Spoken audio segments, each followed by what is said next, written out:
Chapter 8. Honor. The sense of honor, implying a vivid consciousness of personal dignity and worth, could not fail to characterize the samurai, born and bred to value the duties and privileges of their profession. Though the word was ordinarily given nowadays as the translation of honor was not used freely, yet the idea was conveyed by such terms as na, name, menmoku, continence, guai bun, outside hearing, reminding us respectively of the biblical use of name, of the evolution of the term personality from the Greek mask, and of fame. A good name, one's reputation, the immortal part of one's self, what remains bestial, assumed as a matter of course, any infringement on its integrity was felt as shame, and the sense of shame, ren chi shin, was one of the earliest to be cherished in juvenile education. You will be laughed at. It will disgrace you. Are you not ashamed? Were the last appeal to correct behavior on the part of a youthful delinquent. Such a recourse to his honor touched the most sensitive spot in the child's heart, as though it had been nursed on honor while it was in its mother's womb. For truly, its honor is a prenatal influence, being closely bound up with strong family consciousness. In losing the solidarity of families, says Balzac, society has lost the fundamental force to which Montesquieu named honor. Indeed, the sense of shame seems to me to be the earliest indication of the moral consciousness of our race. The first and worst punishment which befell humanity in the consequence of tasting the fruit of that forbidden tree was, to my mind, not the sorrow of childbirth, nor the thorns and thickles, but the awakening of the sense of shame. Few incidents in history excel in pathos. The scene of the first mother plying with heaving breast and tremulous fingers her cruel needle on the first few fig leaves her dejected husband picked for her. This first fruit of disobedience clings to us with a tenacity that nothing else does. All the sartorial ingenuity of mankind has not yet succeeded in sewing an apron that will efficaciously hide our sense of shame. That samurai was right who refused to compromise his character by a slight humiliation in his youth, because, he said, dishonor is like a scar on a tree, which time, instead of effacing, only helps to enlarge. Good morning. I didn't see you guys come in. I was just reading a little bit more of Code of the Samurai. A really good book. I actually need to sit down and read it in its entirety. Nice big letters, big words, easy to read. Crazy pages that seem to be double pages, like they printed 2 pages and folded them over. Interesting book, nicely bound, really inexpensive at Barnes & Noble. It was on sale. Full of knowledge, right? We're talking about honor. Honor is the thing that lasts after you're gone. Honor is your character. Honor matters a lot, and I'm not sure we're going to open with it, but I think we're going to talk about the Senate hearings. There's a major confirmation hearing going on today for alleged Supreme Court Justice nominee Kavanaugh. The Republicans have not delivered 90% of his record. Trump has claimed executive privilege over his record when he was working for the George W. Bush White House. So we don't know what's in there. It might be that he approved torture. It might be more of his negative record on executive power. He basically believes that the presidency is a get out of jail free card. So you commit as many crimes as you can. Then when you get in, you win, and you can never be convicted for your crimes. It's a strange belief. But that seems to be his belief. He's also against abortion. He'd vote to overturn Roe v. Wade. But he spent his entire life hiding this. He's a cipher, right? He's a fake person. He spent his entire life making sure that you can't nail him down on these issues. He spent his entire life as a judge in action, in case, in writing, all these things, trying to hide himself. It's very, very creepy. And just if the shoe was on the other foot, if the Democrats were trying to push through a nominee without 90% of the records, I would be against them too. If the Democrats dumped 42,000 pages of documents on their opponents the night before the confirmation hearing, I would be against that too. So I'm asking you guys to reach out, really think about this from the other side. 90% of the records are not there. They called for a delay today. They were refused against Robert's Rules of Orders, against the Senate rules. Been a real breakdown there. There's a lot of protesters, which, It's nice, but it's mob rule. I don't really care. But just at home, everyone needs to think about this. Think about it. If the shoe was on the other foot and 90% of the records were not there, how would you vote? Just like to ask everyone to give us a thumbs up and a share. And we're going to get started today. Today is Tuesday, September 4th, 2018. My name is Thomas Hunt, and here's what's happening today on Bitcoin Talk Show. The price of Bitcoin is up 1.39% in the last 24 hours, with a last of 7,365, a high of 7,385, and a low of 7,241. That's $1 for 13,578 Satoshis, still under the 15,000 Satoshi barrier. Checking out the top 10 altcoins sorted by volume, weighted against the price of Bitcoin. Ethereum down 1.65%, Bitcoin Cash up a quarter, EOS even, Litecoin up 3.25%, Ripple down 1%, Ethereum Classic down about 1.5%, Dash down about a quarter, Zcash down at 3/4 all of a sudden, and Neo up 4.88%, driving into the top 10 for the first time in quite a while. Checking out the distributed applications, very popular today with IDEX remaining their lead of 2,500 users there in exchange, Fork Delta falling behind with around 1,000, and then in the under 500 user category, we have CryptoKitties, Ethereum and POWH3D. Not a lot of action in the distributed apps. Checking out the ETH dApps, let's see if it's going to load. Doesn't look like it. No ETH dApps today. Checking out the blockchain activity, EOS, BitShares, and Steem, back to normal here. Although we have seen that BitShares has passed Steemit again. It looks like 1,500,000 versus around 1,200,000. Bitch is still in the top 5 with their recent stress test. They can't get any real humans to use their service, but it works well when you try it out like software, just like Dogecoin or Feathercoin or any other coin you want to stress test. Ethereum remains in 5th place with 57,000 unconfirmed transactions. They can never seem to get that thing to clear, whereas Bitcoin has only 11,000 unconfirmed transactions likely to clear in the next block. Checking out the World Crypto Network on YouTube, be sure to subscribe down below. We are now up to 60,903 subscribers.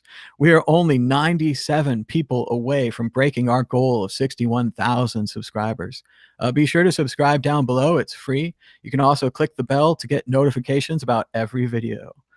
Checking out yesterday, or more like today, in the World Crypto Network, we've got Max, who created a new show called What is Purism and Why Open Source Everything. He's talking about his Purism laptop, which you can donate to with the QR code on your screen. Meanwhile, Max has done a second video as well, unboxing the new CoinKite Cold Card Bitcoin wallet. And I think he's going to be doing an interview with the people who created this wallet very shortly. So we're checking this out. And of course, we had Bitcoin Talk Show. So let's check this out. We got 127, make that 128 likes. Good for 1,594 views. Thanks so much. And we're checking out yesterday's comments. A pretty dramatic show yesterday. Let's see how you guys reacted. Brian Jones likes it. He says, "This is one of the best World Crypto Network shows I've ever seen." BL Dwyan says, "JW believes in a designer." Thanks for clarifying that. I would recommend him to read A Universe from Nothing so he can move on. I'm not familiar with that book, but it sounds kind of Darwinian. So a big plus to Mad Bitcoins, who does not enter the conversation to hear himself saying things he already knows, because one can never learn from anyone if one never stops talking. The point is consistent through the episodes. His take on religion is a piece of evidence, brought up in a certain way, but curiosity led him to explore other belief systems. He does not affiliate to any and learns from all. Are you a humanist, Mad Bitcoins? You certainly show humility. Your work is excellent and speaks for itself. Thanks so much, BL Dwyan. Thank you for the kind words. And I responded with a little quote about Vonnegut. And Vonnegut said he was a humanist. And there's one thing you have to remember, and that's, God damn it, you've got to be kind. And everyone should think about that. If you're having trouble in some kind of disagreement, or if you're just acting normally, you should think, am I acting kind? Could I be more kind? Think about the other person. Think about it in their shoes. Roy Westberger says, I'm not sure if I'm moderate. Probably not, but I appreciate Thomas's moderation. And stop making fun of us yachties. He includes a timestamp. Well, okay, most yachties are idiot. I admit it. Don't buy a yacht. I don't want you out here. Also, ban the Coast Guard. We had some jokes about doing some fun boat humor, how you could just burn your money in a hole, so on and so forth. And it looks like David Lowboy writes, my yacht is irretrievably stuck in the Mahoing, entangled within a toxic pile of coal, tar, coke, mine tailings, and scrap iron from the old bad days of Y-Town's industrial past. It'll be ages before I can extradite it and float down the Ohio and down eventually through New Orleans and the Gulf of Mexico. Maybe I'll open a casino on it and just cash in that way. Gotta pay the marina fees and the stake bill somehow. So, not sure if he has a yacht at all. I'll bet there's a good story why it's stuck there. I'll bet we'll learn it soon. Roy Westberger responds with another timestamp. Remember, you can timestamp this video to create a direct link to anything that we're talking about. This is a great way to argue against us or with us or anything. It's also great for all the other YouTube videos you watch. If you want to create a timestamp, it's really helpful for other people to get right to that section of the video, especially with these longer videos if we've been doing lately. Roy writes, oh, astrophysics versus religion. That's always fun. I studied astronomy till it got too theoretically physicky. And I came down on the side of the humblest group, the astrophysicist. There are things we cannot know. We are by no means the chosen ones created in Big Kahuna's image. That notion is pure hubris.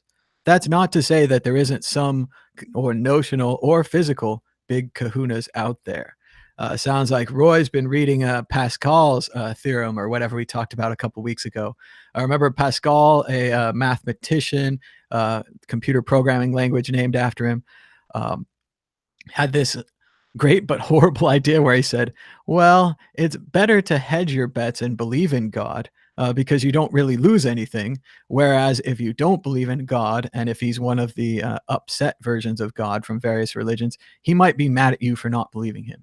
So it was pretty crushing from a scientific perspective. Pascal's theorem or whatever it's called, you can tell me in the chat. It's cool. I'll Wikipedia it. But yeah, it's pretty convincing.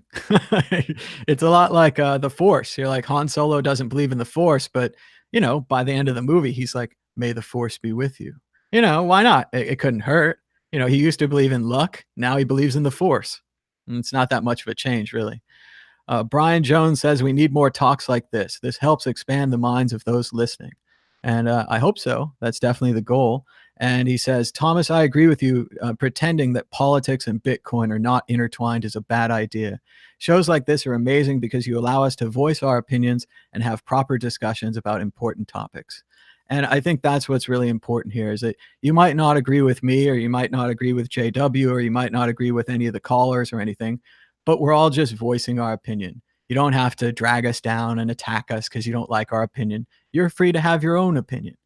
This show is about sharing those opinions, and we're open to anybody. We'll let most any opinion can be shared here. Natty Bumpo says, Nozark's Anarchy, State, and Utopia explores exactly where the police department / state comes from. Could Thomas be a minarchist? And maybe. I'm not exactly sure. I did look up minarchist. It's the night watchman state, which is a very small idea of government where you have military police in the course, protecting them from aggression, theft, breach of contract, fraud, and enforcing property laws. So I'm pretty much in favor of all of this. This sounds like a decent small state. Going back to what we were talking about yesterday, a lot of people are upset about what we're going to do with people in our new society or so on and so forth. I was not exactly prepared to create an entire new society yesterday. I think that's more of a work in progress. But I would say, what if you want to opt out? Oh, what if we want to opt out? So first of all, I want to talk about chaos theory. When a butterfly flaps its wings, it affects the currents, it affects the air, it affects everything else. Somebody crashes their car, it affects someone's life, all kinds of stuff like that. So if you opt out and you leave, then I suppose I mean, the problem is that you're essentially opting out of civilization. So I don't know where to send you. I don't know if there's like an island of libertarians that you want to go to, or if there's another country that would have these ideas. I'm thinking, government might be worldwide eventually. So I don't know where you're going to go to opt out. I would say in general, everything is connected and that we can all benefit each other. If you disagree with those ideas, I guess you can be on that small island somewhere, not contributing to society, not helping other people, not being a part of the human family, which seems very dark to me. Like, we'll miss you. We'll miss your contribution. We want you in the human family. We want you contributing. Some people have positive contributes. Some people have negative contributions, but they all help us get where we're going. And I would hate to see you left out of that. I also think we benefit a lot from society. You might not be entirely sure, but it's great not to be murdered right now. No one wants to come in here and take what I've got. I don't have that much. But that's the general idea of society is a good thing. If you think it's a bad thing, you want to go back to the jungle and you want to have your sidearm on your arm and pull a knife whenever you meet anybody, that's cool. But I don't think that it's going to do very well. I don't think you're going to produce very much. I'm not sure what the point of your society or all of your people will be then. But I'm sure you'll let me know in the chat. Murray says it was 2 hours well spent. Thanks so much, Murray. Roy Westberger, going back to where we were just a second ago, a man without a clan, worth further discussion. And I'm totally open to discussing this. I don't have all the solutions, and I'm not saying that I do. I have my own opinions, and I'm giving to you. So, and I appreciate when you guys call in with your own opinions or in the chat. Roy says, I consider them essential to society because they think and are outside the box, because they embody freedom. They are the epitome of leave me alone, don't tread on me, and kids need heroes. I remember that old show Branded with Chuck Connors. I think that's a Lebowski reference. I'm not sure if that's a real show. However, sociopaths who are both inside and outside the clan are a different can of worms. And it seems like Roy's kind of talking man without a clan, kind of a Clint Eastwood, the lone hero kind of thing, that he's an individualist and he's out there by himself. And I mean, I read all the Ayn Rand books. I'm not sure that's real. When I look around the room today, I see a lot of things that were built by other people. I certainly don't know how to build this microphone. I don't know how to build this computer. Without the help of other people, I would not be here talking to you. The same way Clint Eastwood, he doesn't know how to forge that gun. He doesn't know how to forge those bullets. He didn't make his own clothes. I think we're all interconnected. So I really think that this individuality thing is important, but that if you go too extreme with it, you get lost and you get disconnected from the whole thing and you have less of a contribution. So, but you can disagree. It's cool.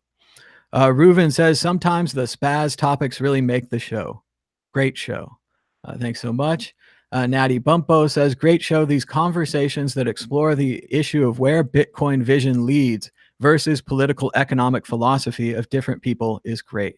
And I think it was great because we allowed everyone their chance to speak, the callers, JW, everyone got their chance. And in the comments now, you can get your chance to say.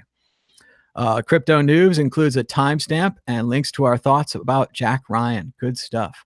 Still, I'd probably watch the next season of the show. I don't know. I got to the end and I was kind of like, I kind of know these characters and they're kind of like the old characters, but not really. I don't know. It's not quite the same Jack Ryan that it used to be. Reuven says, statist versus not statist. Only one side needs the other's permission. And this is back to what I was just talking about a minute ago. And I mean, I'm going to try to read this whole thing. It's a pretty long comment. Thank you, Reuven, for the long comment. I can tell that it means that you're definitely thinking about this, and I appreciate the thought. He says, you were so close to the concept of agorism until you overlooked the option of people wanting to peacefully leave the state of Thomas, having other communities, states, non-states, free-for-alls to defect to. Now, first of all, just clarification, I'm pretty sure we're heading towards a world government, so I'm not sure where you're going to defect to. I'm not sure about the other governments that are going to be able to compete with this world digital robot-powered economic government. So I'm not so sure if there is a place for you to go. If there is a place, it's certainly simple. the society could, put you to that place. But that sounds awful too. So I don't know. Let's keep going. He thinks that most people want the state that Thomas feels is needed. They would feel more comfortable with the badges having the gun. But Thomas said anyone leaving his enforced state would be a savage or less worthy of life, needing to be dealt with. This is a perfect picture of the fear driven state model that has shaped our world and which people consent to and adore. Okay. He says, I think agorists and even libertarians can leave a space for such state modeled societies to exist. But the problem is when those states shoot people in the back as they leave their state because they're too scared of what might happen if those types have their freedom and don't respect the authority of the state. What if we were allowed the freedom to fit in where we fit in instead of always being pounded by the machine hammer to force the round pegs into the square holes? If anyone likes diversity and choice, they should not support coercion of conformity. I'm not sure about that. Agorism would force statists to live without their state. So why do statists feel necessary to force people to join their religion of the state?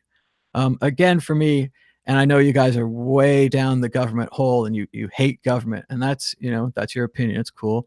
But for me, it still seems like government at its core is people trying to work together to improve society. Maybe it doesn't turn out that way, but at its core, the reason that we took the social contract, the reason that we descended out of the jungle was to build a society that might be better. Part of this had to come with agriculture, sitting around watching crops grow. People who have more crops have more power, more money, so on and so forth.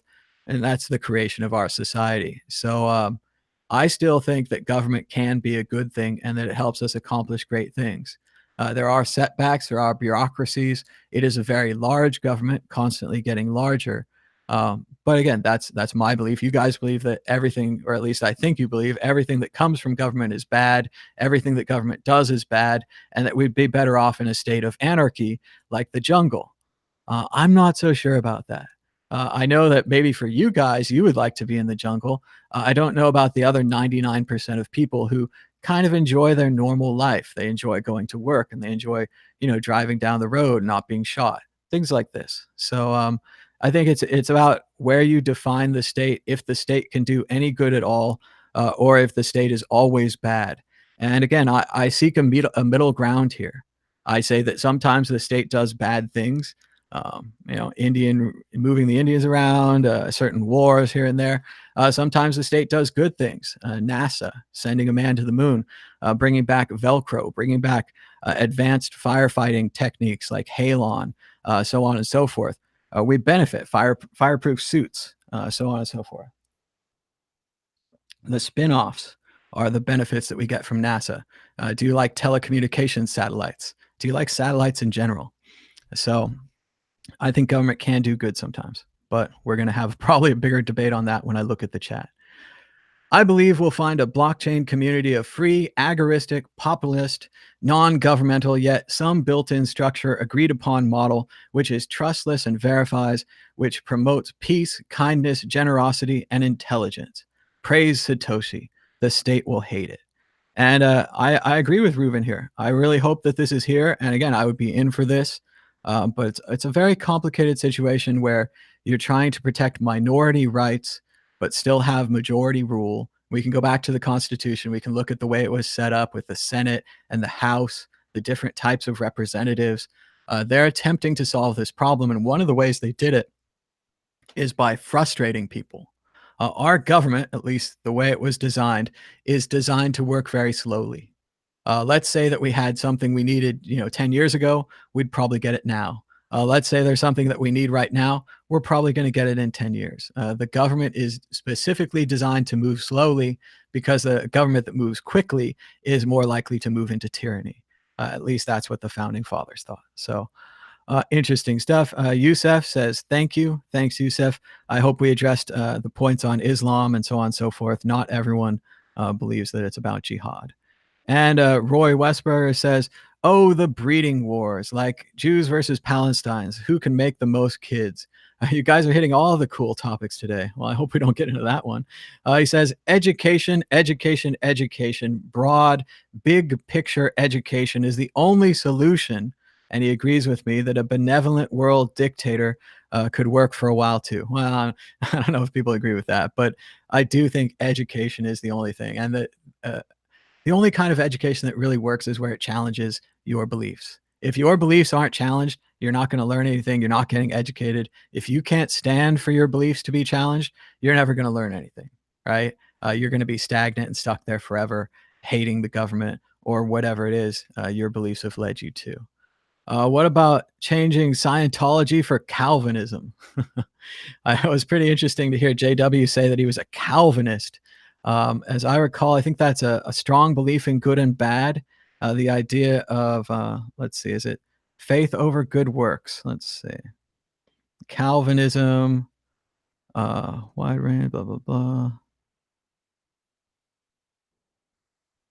All right. Well, we're gonna have to read more about Calvinism another time because they're not giving me a simple explanation here. But it was very interesting to hear JW as a Calvinist. I don't know. I just, as a computer programmer, I kind of assumed he was a scientific minded person and would be down with Darwin. So I don't, he's totally free to have any views he wants, but I'm very surprised. But that was it for yesterday's comments. Everyone's favorite part of the show. Yesterday's comments. And now we're going to check out what happened on Twitter in the last 24 hours. Then I fear it's going to get political, but maybe we'll go back towards Bitcoin. Aaron Von Weirdum's got a great news story in Bitcoin Magazine. It's even on the cover. Way to go, Aaron. Shout out. Bitcoin as a privacy coin. This tech is making Bitcoin more private. And I assume it's going to be about Dandelion. Yeah, Dandelion. This is great stuff. And I remember we talked about this when it came out. We talked about it a couple of days ago, and we'll just keep talking about it until it's installed. Dandelion protocol, basically without any technical stuff. When you submit a transaction, as of right now, it's pretty easy to get your IP address. Your IP address isn't exactly your home address, but it's pretty useful for tracking you down. Most people don't use a VPN. Dandelion, proposed by a team of academic researchers from Carnegie Mellon University, is a way to split your transaction into the stem and the flower, something like that, and that they'll both be broadcast to multiple networks all over the place, making it that much harder to get your IP address. So this would be a major move forward on Bitcoin privacy, and this is the kind of move we should be expecting. To say it, the programmers were working on the scaling problem. The scaling problem, I believe, is settled. Now they're going to work on the privacy problem. So for all the privacy advocates who haven't seen any movement in Bitcoin for the last 5 years on the privacy front, who maybe got tempted by Dash and Darkcoin and Dogecoin Dark and Verge and all these other coins, it's time to come home. Good stuff from Aaron. We've also got Bitcoin price indicator turns bullish for the first time in 8 months from Omkar Godbol over at CoinDesk.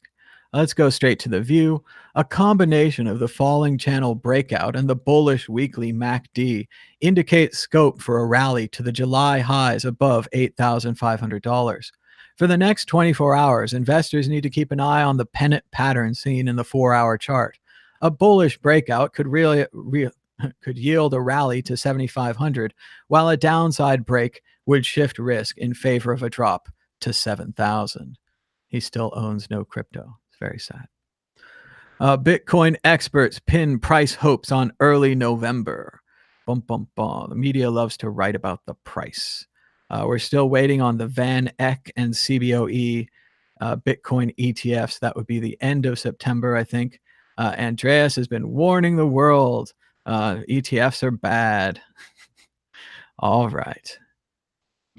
Bitcoin's price jumps above 7,350 as Reddit's crypto activity surges.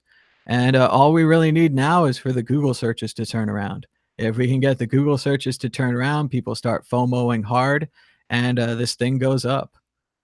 I was talking to some people about technical analysis yesterday, and they were really all about it. And I was like, yeah, it's great. But on an emerging market like Bitcoin, one person can sell enough to sink the market, and one person can buy enough to sink the market. So what good is your technical analysis?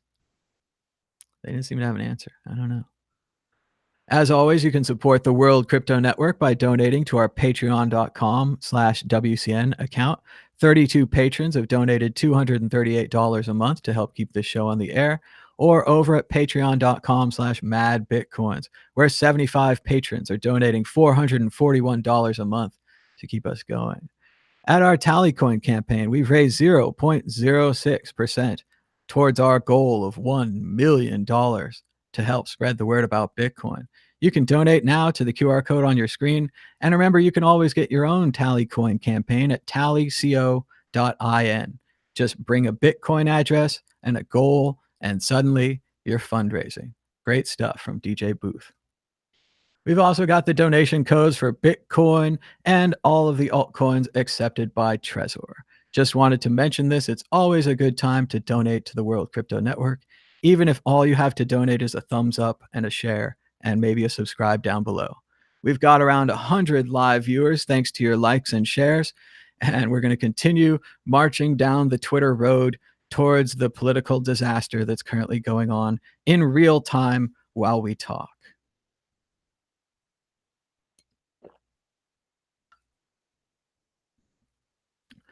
My friend Justin says, we've built the most advanced multi-sig wallet to date, but no one should be using closed-sourced wallets for anything significant. That's why we're open sourcing the Mythos code base. Very cool. You can try out the Mystos multi-signature wallet. It's a great way to share funds with a group of people, even if they aren't in your local area. Justin's absolutely right. You couldn't put thousands of dollars into this wallet unless the code was open source. I do worry a little bit that maybe someone will take his project and copy it, but that's always the fear of open source. Meanwhile, the benefits, if people do review their code, if they do find that it's clean, we can be confirmed that the code is clean. Also, the people reviewing his code might find mistakes or problems that they haven't identified and help them to fix it. So there are downsides, there are upsides, but I respect their decision to open source their code. It's very cool. Also, from a programming perspective, open sourcing your code is like writing a final version of your essay. It's got to be really good. You've got to, put the comments in. It can't be this spaghetti stuff that doesn't make any sense to anyone else. So I hope that their code is up to snuff. I think it's going to be good. I saw this from Darth Vader. He said, the next time you're bored, and here he has a large Sharpie, 2 large binder clips, 2 small binder clips, looks about 4 brads, a SD card, and that's maybe it's a pencil sharpener. He also has 4 pens for the caps, and he was able to make a perfect looking X-Wing. It's pretty funny. If I worked in an office still, I would go try to find the equipment to make this, but I just don't have the gear anymore. Very funny stuff from a big Sharpie. TX Turu, sorry, I can't pronounce X's. I have no idea what they are. He says, politeness takes you much further. Today's Bitcoin talk show is the evidence, adding things like empathy for other humans, traveling, continuous learning, an excellent issue of the program. And if you didn't catch yesterday's show, I definitely suggest checking it out. JW Weatherman was here. We got into a lot of libertarian politics and a lot of other politics, and even, we talked about religion. So we're willing to go anywhere, I guess. I was listening to Penn Jillette's book this morning, and Penn had the same thing. He was like, yeah, I like to talk about everything. If I don't get to talk about everything, I get bored. People who don't talk about everything bore me. So I'm pretty much with him on that. And our friend Lazaro Island has also included some quotes. Let's read these. He says, if something burns your soul with purpose and desire, it's your duty to be reduced by ashes to it. Any other form of existence will be yet another dull book in the library of life. And that's right. When I got into Bitcoin, I was like, I want to talk about Bitcoin all the time. I think it's the best. And if I hadn't done that, I would be boring. But instead, because I did do that and I took risks and I talked about it when no one else was talking about it, and I keep talking about it even when it goes down and so on and so forth, I think this book is getting pretty interesting. I don't think it's dull at all. He's got another quote. It's a Bukowski letter. Nice. My dear, find what you love and let it kill you. Let it drain you of your all. Let it cling onto your back and weigh you down into eventual nothingness. Let it kill you and let it devour your remains.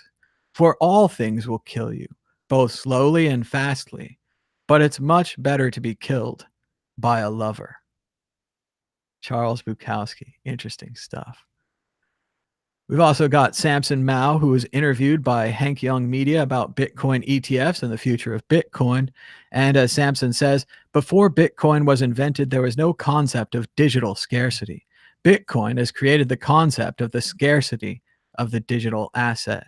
And I do remember that the first time I learned about Bitcoin, I just wanted to make a copy of it. I was like, wow, you can, have money on the computer. Well, control C, control V, biggity boom, I've got more money, right? It doesn't work that way. Naturally, people have thought of that. But still, great stuff, Bitcoin, digital asset. And here it is. Crypto Tyrion says, I hated supermarkets until today. Apparently at Walmart, you can now buy Bitcoin milk chocolate coins for $1 a piece. Note how they're using the actual, presumably open sourced, not so sure, Bitcoin logo. They've added milk chocolate coins to the part where it used to say accepted here. Kind of a computery board background. Smart people, though. A lot of people have been looking for Bitcoin as a physical item. And now that you can get one made out of chocolate, maybe people will get on board. Slush announces that the Lightning Network has just crossed the capacity of 100 Bitcoin. That's a few hundred thousands of off-chain coffees, and it's still recklessly increasing. So congratulations to the Lightning Network, almost $1 million. And things are continuing to expand in Naples, where against the putrid euro, Naples mayor plans to launch their own coin. So again, this is the idea that people have said that Bitcoin will allow smaller governments and countries and city-states and so on to attempt to break free from the larger governments that control them. The mayor of Naples says that they have unfair debt in the euro and that his town did not agree to it. And he's fighting against the central government, saying that he's going to launch their own currency, saying that the people of Naples are in fact victims and should be compensated rather than paying debt to usurpers. So interesting stuff from Naples. We'll keep an eye on that situation. I checked out a great movie yesterday. It's called 78/52. I still don't know what the title is. I've got to look that up. But it was entirely about the shower scene in Hitchcock's masterpiece, Psycho. It went through, of course, how it was shot, how it was filmed, who filmed it, how many days it took, but it also interviewed a lot of other people from the world of horror films, sound editing, all that kind of thing. And they just gushed for like an hour and a half about how amazing the scene, the movie, everything that Hitchcock did, the turn, all of that. Great documentary. I found it on Hulu. It was free. They recommended it to me because I watched that typewriter documentary. Don't watch that typewriter documentary. You're just going to end up buying typewriters. Huge mistake. Shem Booth Spain's got a new song. Way to go, Shem. No, don't know if you guys know, but Shem is also a musician. So please check out Shem Booth's song, Shem Booth's new song with his band, The Singing Pictures. Good stuff. And a bit of an interesting story behind the slogan that Nike uses, just do it. Not to get into the Kaepernick mess, but I'm sure you guys would love it if I went there. But the original slogan here, there was a guy up against the firing squad in Utah. They're going to kill him. And he said, let's do this, or let's do it. Right? He was in a hurry to be killed. He was ready to be killed. And according to the story, when the firing squad shot him, he didn't flinch. An advertising man read about this, heard about the story, changed the slogan slightly from let's do it to just do it. And it's interesting because the people inside the company didn't want it. The other ad men didn't want it. They were all against it, not because of its morbid source, but just they thought it was too simple or too obvious. I don't know. The slogan took off within the first year. Nike's sales went way up. People were excited by this idea that they could just do it. It was a motivational thing for them. It's been an amazing slogan this entire time. They've just kept it. They never changed it, not significantly. So interesting story about where it came from. I started listening to audiobooks. A lot of people here are talking about audiobooks, and I found that they're actually interesting when I go up to 1.5 times speed. I feel like it's moving a little faster. It's not going to take forever. The estimate of how long it's going to take to finish, I can cut about by 50%. So I've been listening to audiobooks and enjoying it. So I listened to Unfuck Yourself. It's a self-help book about how to fix your inside voice, and has some affirmations and good things like how to be relentless and how to, stand up for yourself, all that kind of thing. So it was a good book, self-help. But it was a Scottish guy reading it, and he was the author, and he was just great. So that was fun. I also listened to Vegas and the Mob, just kind of a nice overall history of the gamblers and the gangsters and how it all started here in Las Vegas.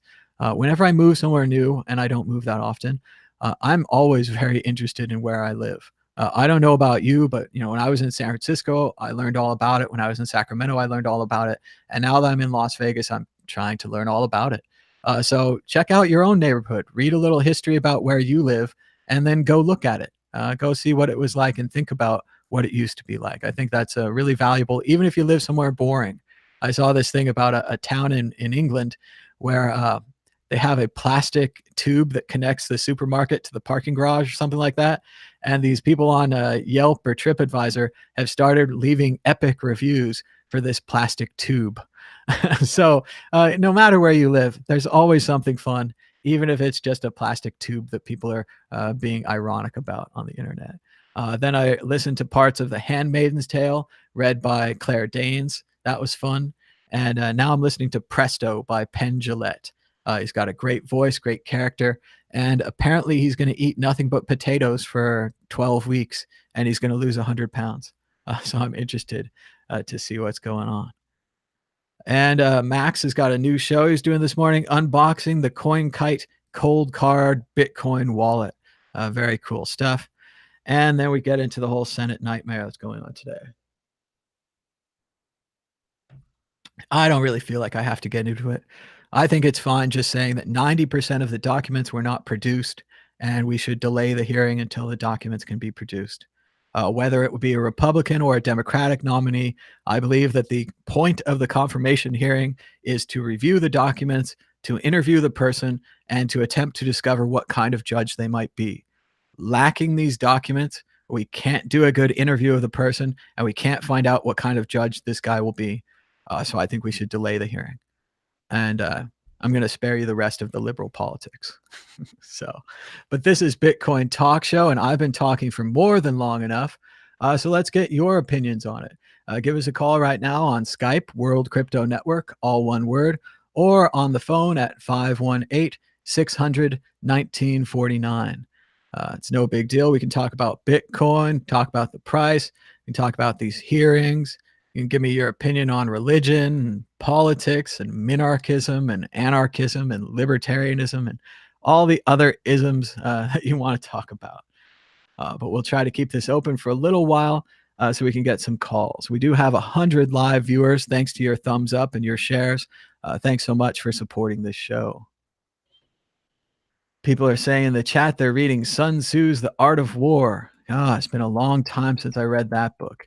What's interesting about Sun Tzu or any really good book like classical knowledge is that it seems really obvious. You're like, of course I would attack when they're weak. Of course I would evade if they're strong. Naturally, right? But still, when you get that much knowledge in one concise text, because if you skip the introductions and you skip all the nonsense they put in the book, the Art of War is not very long. So you can read it. You can read it several times. You can get it.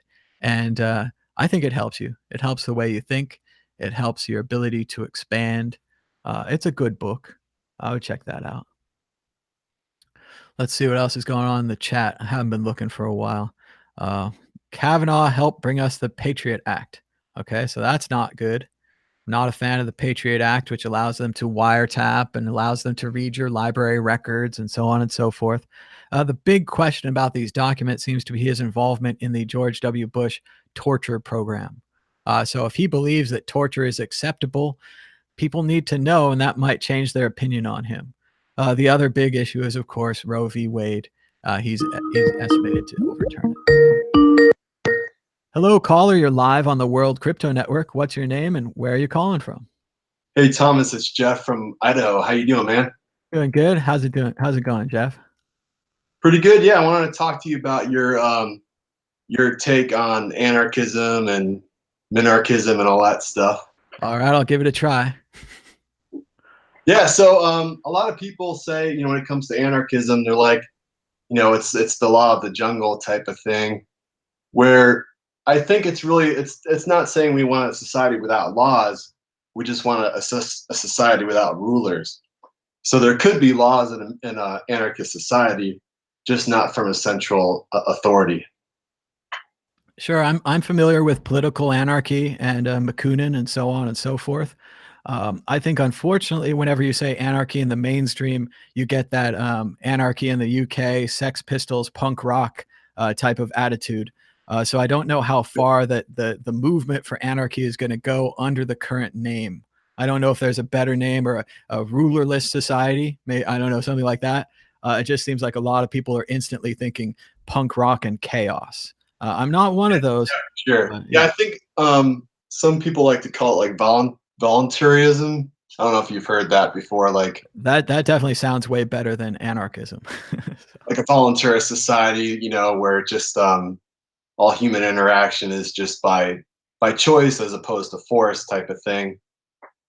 I just wonder, and I've seen a lot of Star Trek episodes that are like this, I guess, but that Simpsons episode, of course, where they destroy all the weapons, and then the space alien comes down with a board and a nail through it and takes over the whole society. Do you worry that these voluntarist societies, in a in a non-perfect world where there are other countries, so on and so forth, would someone just roll through and conquer them?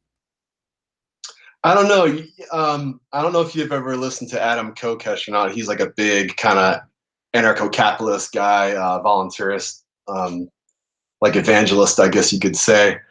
He always says like, a, there's no way like a country is going to be able to roll in and take over a country that like refuses to be ruled. Like a country full of people that refuse to be ruled. So it's a lot different than rolling into another country and kind of taking over the structure of government that's already there.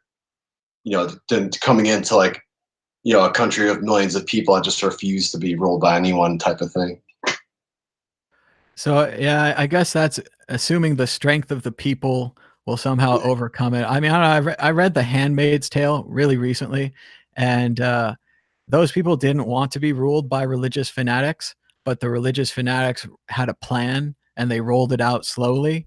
And by the time they'd reached their point, you're the frog in the bucket. You've already been boiled. You didn't Right. even see it happen. So I don't know. That's pretty wishful thinking for me. I've looked at the past and I say, if you look at all these failed socialist societies, you see all of these capitalist societies around them essentially, uh, gosh, rather, um, interfering with them, interfering and damaging with them, interfere. Yeah, that's it. So I think that's always going to be a problem, that it's never going to be a level playing field. And a lot of these philosophies are very interesting, but they only exist inside a vacuum. Like, I watched that video about the Venus Society and the news, how it be like Star Trek Next Generation, and everyone gets to do what they want, and there's no war, and there's no government, and all this stuff. But the Venus Society doesn't have a plan to bootstrap from our current society to the new society. And that's also what I see in a lot of these other systems. They're nice to talk about, but they don't actually do anything in the real world. That's why I'm so excited by Bitcoin. Bitcoin actually is what it says. It's a political philosophy. It's everything all wrapped up in those very basic rules, and it exists for real in the code, and you can use it. So I wonder if all these other societies, it's fun to talk about, but I'm not sure that it ever actually exists in practice. Yeah, I think I could kind of agree with that. I think, well, what I've experienced when I talk about this with like people, let's say like on Facebook or just in conversations like in life, people get really upset. Like they feel like if I'm talking, like if I'm saying this is the society that I would love to see, come whatever, like the evolution of our society towards, they get really upset about like that me wanting this is going to change everything like today, and that there's going to be like no government police and all this sort of thing, and they get super pissed about it. But I think the reality of it, like I think Bitcoin is a vehicle for like the natural evolution of society towards a more decentralized, freer version than what we have today.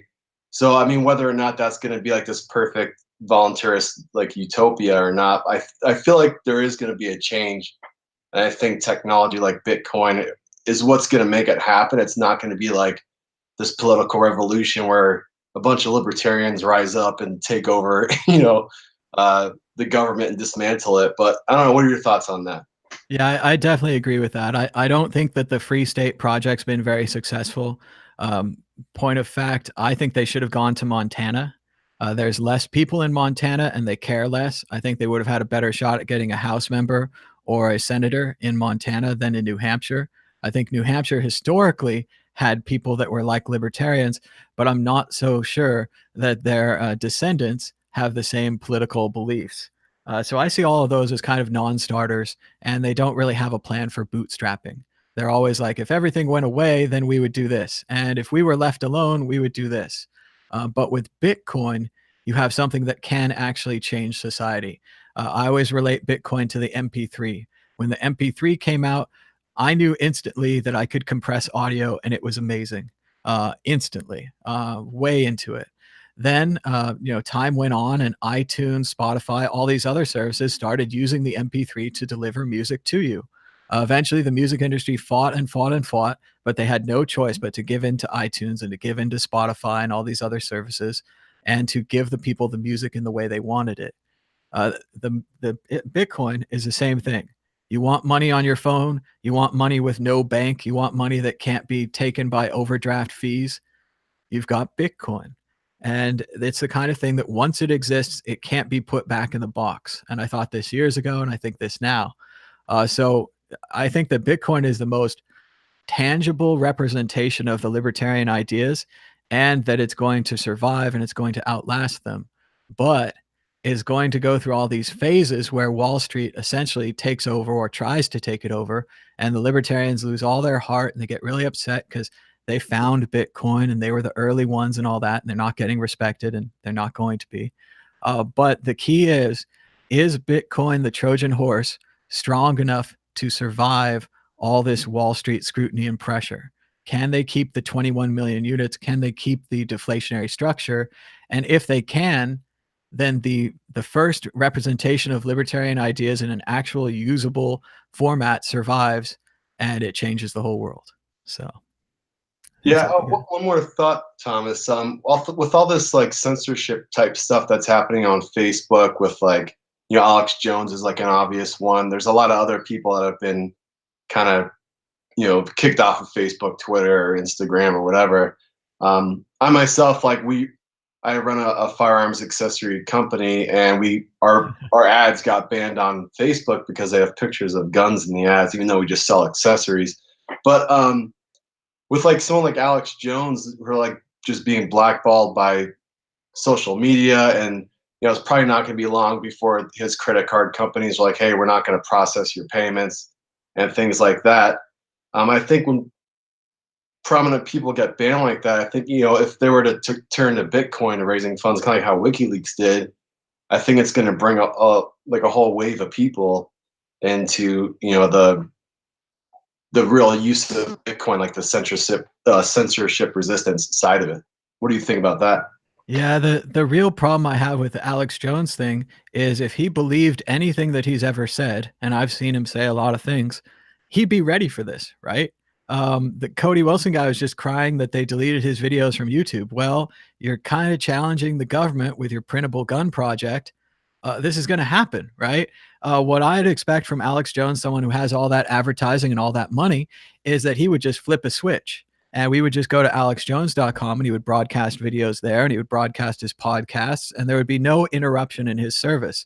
It seems if he believed anything he's ever said that you would have a backup solution. You would be paying people on this. I guess he didn't. And the same thing for Bitcoin. They should switch to Bitcoin donations. They should have been in favor of this a long time ago. But remember, he thought that it was a government conspiracy.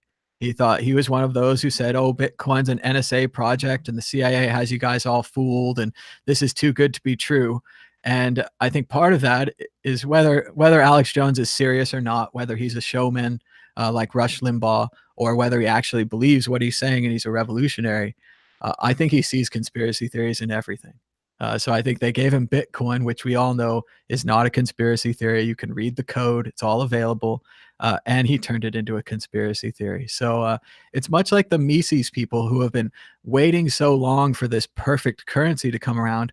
Now that it's here, they can't even see it. They're like, that might not be it. There's going to be a better version. That's not the one. You're closer to the thing, but you're still blind. So. I think there's like a learning curve, or like some people are just too old school to kind of wrap their heads around it. Like you see, like everyone wants to, like Cody, I think, yeah, Cody Wilson spoke about Bitcoin on the Alex Jones show, and Alex Jones is just kind of like, oh yeah, I love cryptocurrency, or like he kind of made it like a comment, like I don't know anything about it, but I think it's cool. Just because you're on my show, I'll say that. But when other people ask him about it, he'll say like, I don't trust it, I don't know. It's like some people just can't get their head around this idea for some reason. I don't know.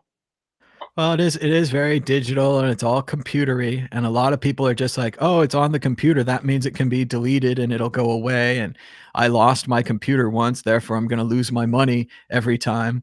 It's that old, good old, fear of new technology thing, probably. Yeah, for sure. Like I still get nervous every once in a while. Like if I'm going to move like a large portion of my Bitcoin holding to like another address, or like I move stuff to my Trezor for the first time, I was like nervous about it. Like all right, I'm going to click this button. Let me double check everything like 5 times. And it's still kind of, even for someone who's like totally into it, it's totally it's still kind of nerve wracking when you're working with it. Absolutely. I remember when I claimed my Bitcoin Cash, I was working on the Trezor and they had one of those screens where it was like next, next, next. And, I've installed programs on Windows for years. So I'm like, next, next, next. I had no idea where that money went. I was like, where's my Bcash? Oh, no. And Right. I went online and I searched it, and all I needed to do was go to the beta.trezor.io. They had Bcash in their beta wallet program at that time, and I was able to switch over, and there my money was. But for a minute there, I was like, there's no one to call. There's no American Express. There's no Bank of America. If I screwed up, my money's gone. There's no choice in this. And that's why I think it was so stressful for a lot of people to claim their Bcash or B Diamond or any of these things. And I've even heard stories of some people who, left their Bitcoin on their private key and then inputted their private key to a website, and then that website stole all their money. So it's very dangerous out there when you're using your own private key and when you are your own bank. But it's an adult kind of danger. It's a responsible danger. So people have to get used to that. They're not ready yet. Sure, for sure. All right, man. Well, thanks for having me on. I appreciate it. Yeah, thanks so much, Jeff, for your call. It's good hanging out with you. Give us a call anytime. Catch you later. All right. And you can call us now on Skype at World Crypto Network, all one word, or at 518-600-1949. Let's see what's going on in the chat. Blake misses his keyboard? Come on. I don't miss the BlackBerry keyboard at all. Although I do get used to typos. And the crazy thing about that, or at least for me, the iOS correction feature is now it started to correct real words. So I said something like I was droning on, and it changed the word from droning. Hello, caller. You're live on the World Crypto Network. What's your name and where are you calling from? What's up, party people? This is Krista Rose, and this is Junset. The good old days. I'm kidding, man. It's Crip Loco. You know it's me, and I'm just. All right, Crip Loco. How's it going? What's on your mind about Bitcoin today? So my topic today that I wanted to talk about was just really quickly, because I don't want to. I got other things I need to do, but decentralized friendship. This is a new thing because we have this problem with Facebook, right? Everybody thinks that they're friends with 1 million people or something. But the reality is that Facebook can press the button any minute to make you have to scramble around like a chicken with your head cut off. And we are actually, with Bitcoin, with other things, we're building an entire decentralized network of friends. And, I know over the years, or over the last couple of weeks, you've gotten to know me because of Bitcoin. I've gotten to know a lot of other people for different reasons. When when I called in last week, I want to do a retraction because I wasn't trying. I made a really bad. I mean, it was early in the morning, and TJ, and for all you know, I might be just lying about all of this. I might just be saying this. So I mean, let me just carry on with the story. So, when I called in, I made this comment to JW, and I said, I don't care about all these old dead guys. But what I really meant by that was that, people don't appreciate the fact that economics is an evolving science. It's something that's alive. We're learning more every day about it, just like we're learning more about the environment. So I don't know that necessarily just because somebody wrote a book at some point, it's like the Bible, right? Like, and it makes sense now that I know that he's a Calvinist, because it explains everything. It's like, this book will tell you everything. You and I have both read probably a lot of books, and I've read a lot of books, and I remember bumping my head against Being in Time by Heidegger just over and over again, trying to understand, reading the German, trying to understand the foibles of interpretation, and it brings me back to Goethe's Faust. And the introductory idea of him trying to interpret he's trying to interpret the Bible from one language to another, and he's trying to interpret this first sentence. He's like already stuck at the first sentence, and he's trying to figure out how to interpret it. And he just comes up with "in the beginning," and as we all know, and all I'm saying is that interpretation is hard. But there's a real world going on, aside from the interpretation, there's a real world going on. And we have to learn from that first. That's like the first order principle. It's not what somebody wrote and then we're going to impose that on the world. It's like the world unfolds. We have Argentina, we have PJ, we have Venezuela, we have China, we have all these different countries that are doing different things. And that's what's great about Bitcoin, is because we can create this decentralized network of friends, that like, and maybe we're not even friends in the classical sense. Maybe we don't actually, I don't ever see you and like have coffee with you or whatever, but like we know each other in a decentralized way, which is kind of weird, because even if Twitter was to shut down and Facebook was to shut down and YouTube was to shut down, if I were to meet you in the street and say, hey, I'm Crip Loco, you would be like, oh, okay, I know who you are, and it's kind of a weird thing. So I'm just saying,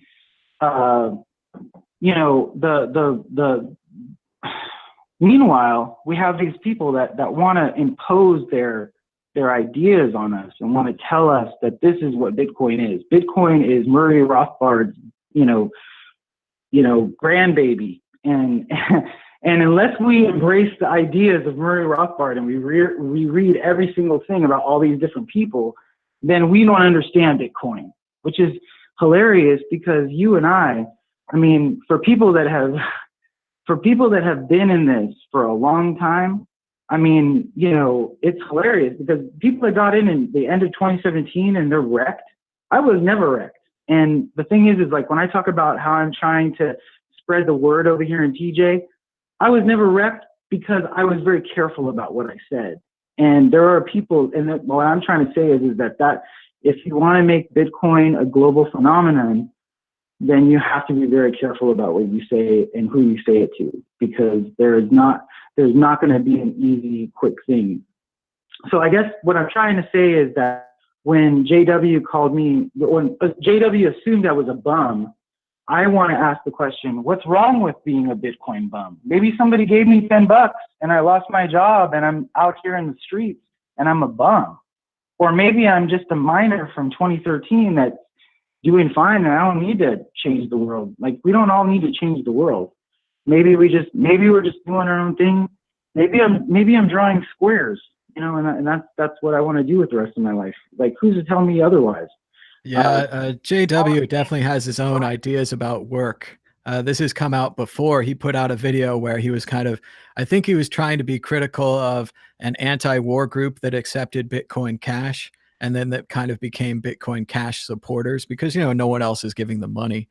And he wanted to be critical of them, but he ended up accidentally being critical of everyone on the internet. And he was like, everyone wants a Patreon and everyone wants to do these shows and everyone wants to be a thought leader and blah, blah, blah. And you're all frauds and so on and so forth. So he got in some trouble for that. People didn't like that. And the same kind of thing, like he was ragging you for the work. But I think, moreover, what you're talking about here is that you found your clan and that maybe Bitcoin is all of our clans. And that, sure, we don't all agree. I'm not a libertarian, never said that I was. But you know, people disagree with me, they disagree with other things, but then we come back to it and we're like, well, do you like Bitcoin? Do you like the 21 million limit? Do you like the deflationary halvening structure? Do you like the way that it only sends one direction and then it's done?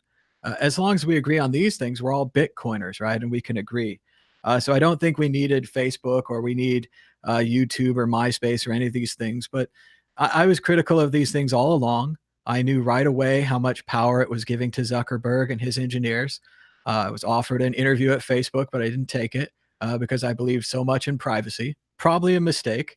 Would have been more interesting to be, you know, first 200 employees in Facebook or something. But still, you'd be like a double agent, man.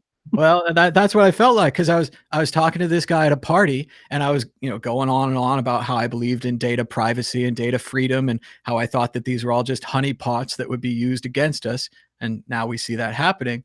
And yeah, the guy at the party was interested in me and he was like, yeah, you should come check it out, what we're doing over here at Facebook. And it was very early. And, you know, I'm not saying they would have hired me or anything, but that was an interesting idea. But I said no. Mine got hired out there in the Las Vegas Facebook. I guess they have an office over there at Facebook. Nice. So maybe you should reconsider that. Maybe you could still be a double agent. You know what I mean? What's so funny now is that all the ideas that I would have had for Facebook back then, which would have made me very unpopular at Facebook, are all being implemented now. They're now saying, they're like, yeah, we designed this system for the advertisers, and then another country came in here and became one of the advertisers, and they, you know, just used our system the way we designed it. That was the mistake. They designed this system for advertisers.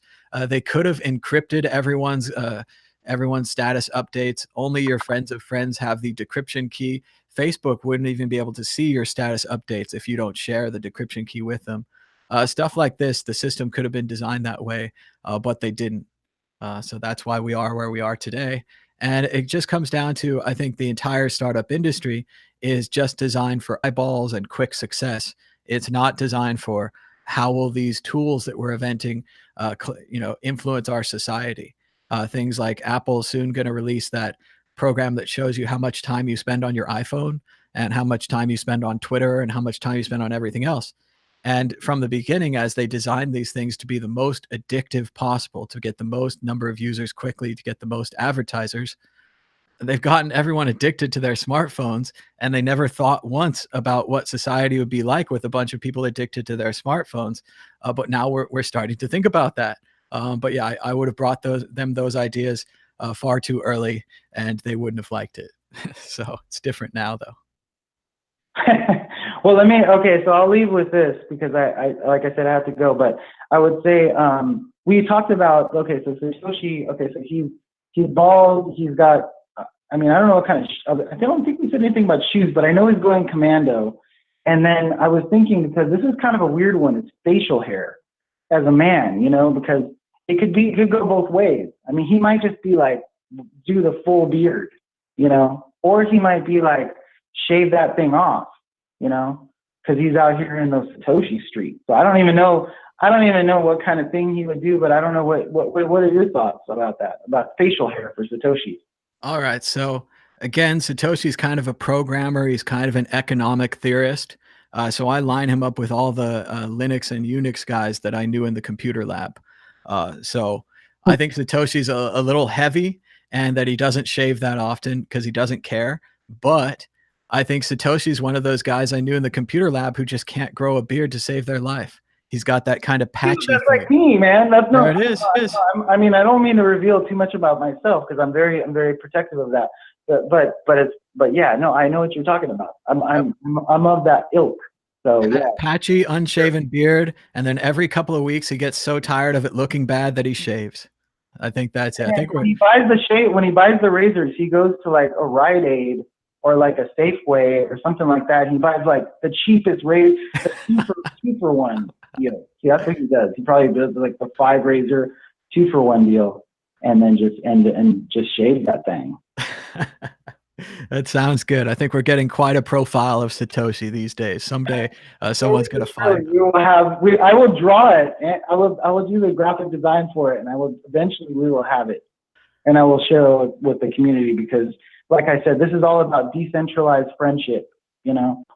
So I appreciate your time, man. You're doing good work. I think that this Bitcoin news show, you're being very consistent about it, and it's great, and I really appreciate it.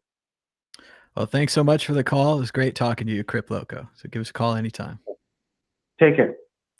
All right. And you can give us a call now on Skype at World Crypto Network, all one word, or at 518-600-1949. And what do you think of what the last caller said? Have you found your clan in Bitcoin, or did you already find your clan in libertarianism or anarchism or minarchism or one of these isms?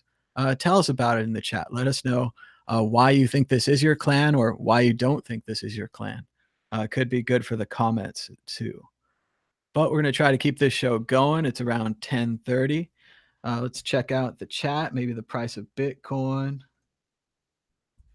Let's see. I still use Bitcoin Wisdom. I know it's old, but I like it. Ooh, Bitcoin looks pretty good. We had a breakout to 7,411, went down a little bit back to 7,376. Starting to look kind of good, like we might have hit an actual bottom here at 58.80, and that we may be digging our way out of this. So pretty cool stuff.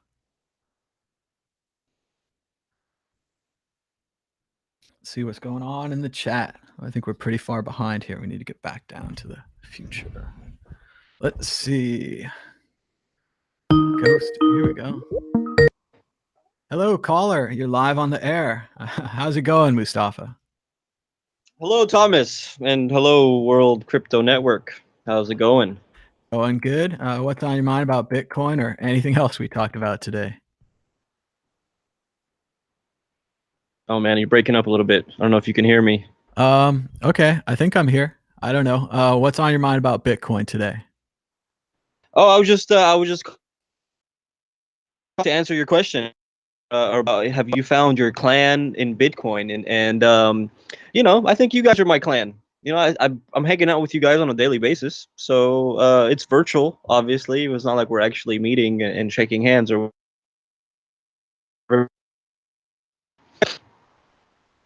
All right. Looks like you're starting to break up a little, but I'm happy that you found your clan. And I do think that we could all meet and shake hands eventually. We can go to a convention or something. We've talked about having a WCN con here in Las Vegas. A lot of people are hopefully interested in that idea. But it's great to find your clan. And then you just want to figure out how you can contribute, how you can be a useful part of this clan. Remember, if we were camping or something, we'd all have jobs. We'd be gathering wood and chopping down trees and starting fires and cooking and so on and so forth. You want to find where you fit into this clan and this idea. Or you want to find that you want to opt out of it so you can live in a cabin in the woods all by yourself and never be affected by other people. But still, whenever someone grows you food or whenever someone brings you meat that they killed for you, so on and so forth, you're instantly connected back with other people. So I think it'd be very frustrating to live as John Galt and to be a man alone without any support, and everything that you get from society, you have to turn around and hate. I agree. There's no way. There's no way anybody can make it by themselves. You know, you can try. You might be able to do it for a little bit, but you'll eventually need some support. Whether you know, where it's just like some, you know, like emotional or whatever, or if you actually need someone to like physically come pick you up. You know, it'll happen. So you have to build a community around you, and I think that's what life is. It's all about building a community, and it's cool that you can do it. You know, online with people all over the world. It is pretty cool, and I've definitely met a lot of Bitcoiners who have been very nice to me, even though we don't officially know each other. People all over Europe let me sleep on their couch. It was pretty awesome. I'm definitely thinking about doing it again. And just in general, anybody that I meet at the conferences and so on and so forth, they've always been really kind. Maybe they want something, but they've been pretty kind anyway, which is good enough. So.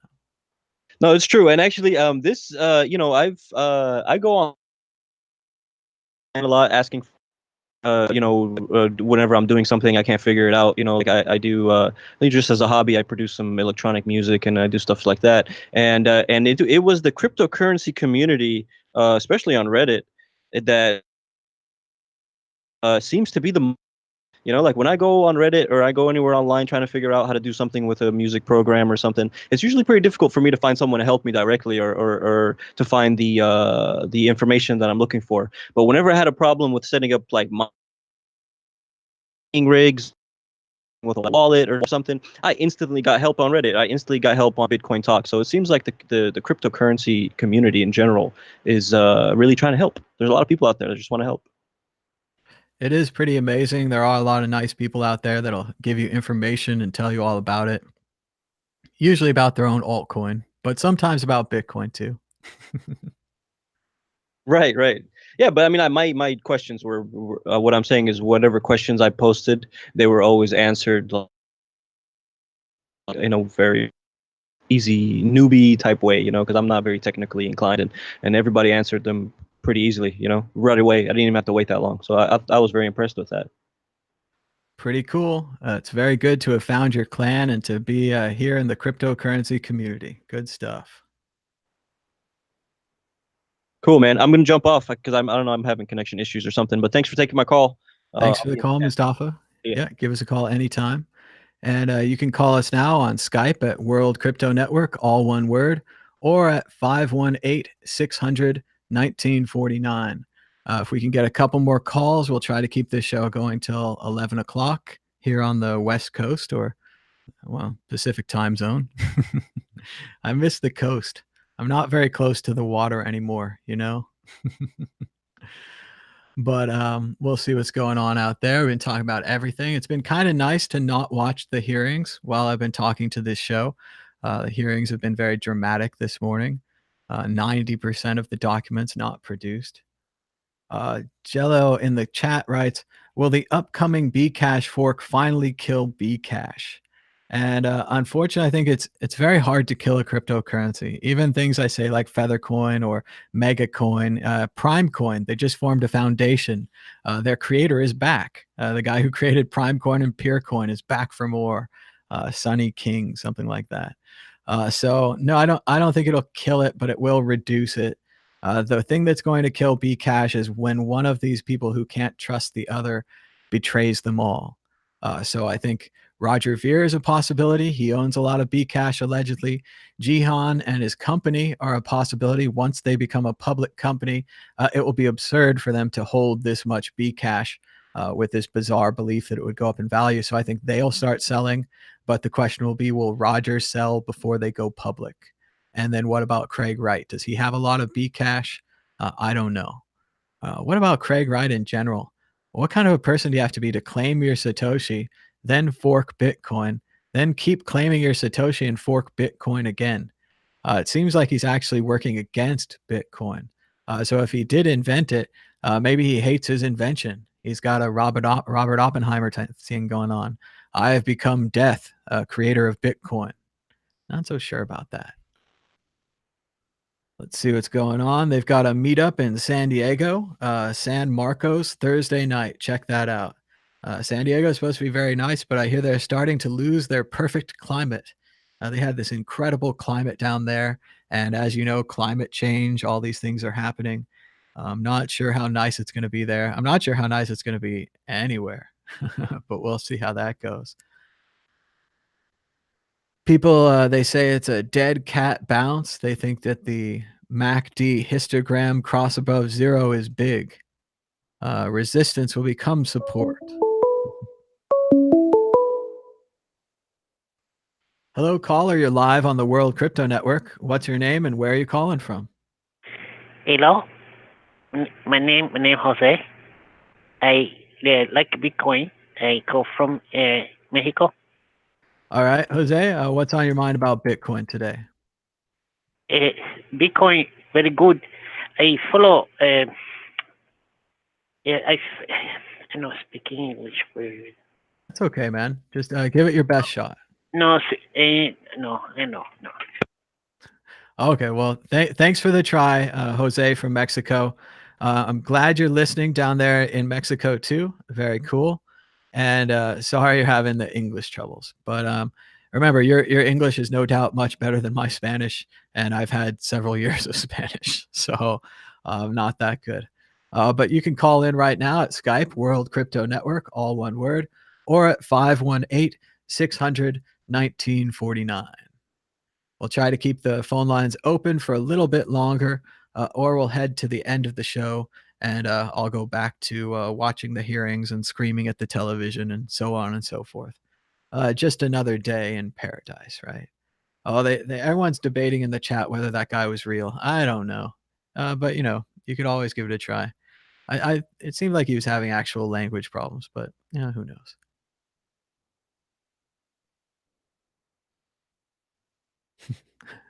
So he was about to say Ariba. No way. At least he says Bitcoin was good. So they do like that the caller liked Bitcoin. So you can't beat that.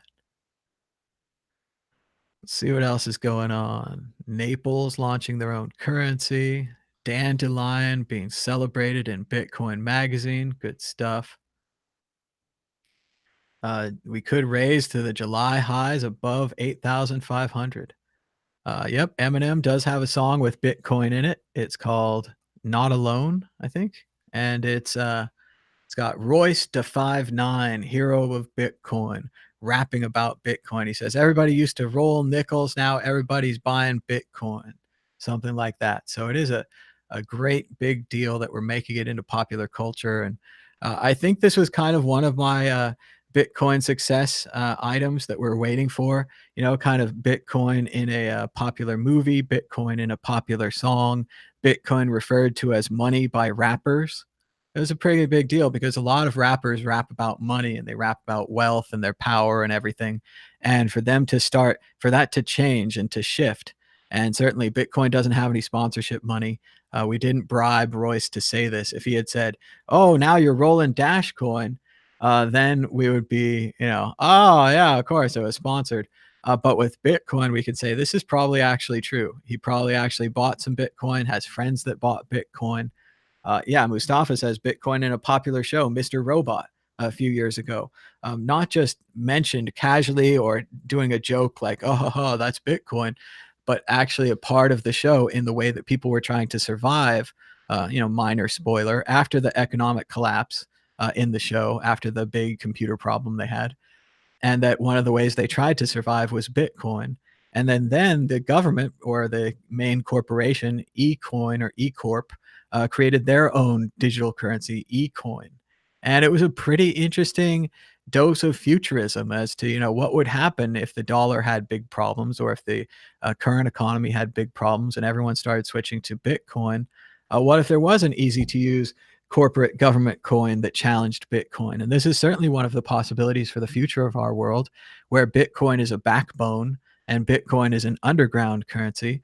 And all these government copies of Bitcoin are the above ground currencies. But when you really want to buy something, you get Bitcoin. And if you really want to hold your savings in something, you might hold it in Bitcoin rather than these government currencies, which of course they can just print more of. Because if they make a government version of Bitcoin, they're not going to make it locked at 21 million units. It doesn't make any sense. Even if they were just lazy, they would at least make more units and give themselves a giant pre-mine. So speaking of people with a giant pre-mine changing the rules to support themselves, the Ethereum people changed their deflation rate this week from printing 3 Ethereum to printing 2 Ethereum. This benefits anyone that holds Ethereum, especially those that got it in the pre-sale, in the pre-mine. They were given their Ethereums. So it's been pretty strange. It's why I was always not in favor of that currency or even thinking of it as a currency. It was definitely always more of a token that you use to buy gas that you use to run a smart contract. And how many people have run a smart contract in the last 24 hours? It seems less than 5,000. So it seems a little overvalued for something that less than 5,000 people are using every day. But so it goes. Dan says that's the ethereal reserve monetary policy. It's the FETH. It's the FETH. Yes. Let's see. I gotta type that. Yes.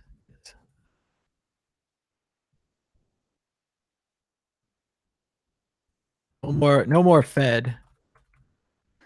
Now we have Feth. Lols. Funny stuff. That cracked me up. Let's see. Crypto Daddy, call in again before a Russian prank call all day long like those Mormon channels. I don't know about these Mormon channels.